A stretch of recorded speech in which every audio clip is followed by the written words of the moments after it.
And if you look at the kind of cultural basis of Indian life, Hinduism, it feels to me as a non-Hindu, but as somebody who grew up as a minority in India, that the defining feature of Hinduism is its tolerance. I can think of no other major world religion in which you could say you can be a vegetarian and consider yourself a strict Hindu, and you can be a non-vegetarian and consider yourself a strict Hindu.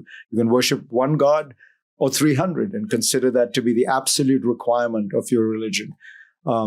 Hinduism has an extraordinary absorptive power. When you think about it, this is a country in which Buddhism was created, where Buddha comes from.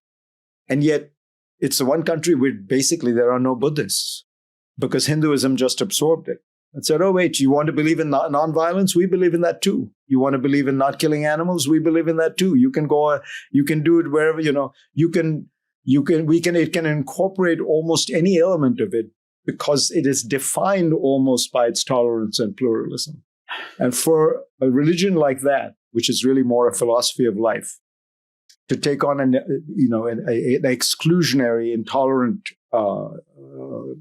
but a kind of worldview or patina seems to me ultimately not what the DNA of India is, and not what the DNA of Hinduism is. And I say this, with humility as an outsider, but as somebody who lived and saw that reality in the India that I grew up in, which was, I think, considerably more pluralistic and tolerant and secular than at times it has seemed today.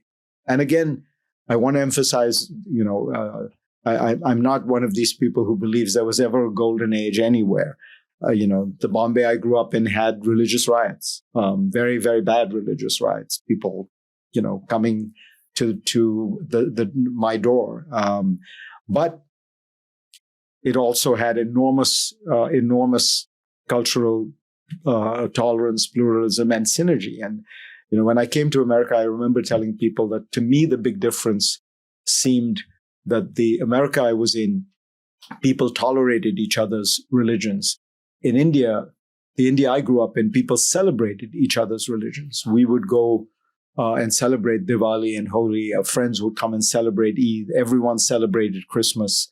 My uncle, in fact, who later on became an imam, used to be the Santa Claus because he had the big he had the big beard. He didn't have to get a fake one.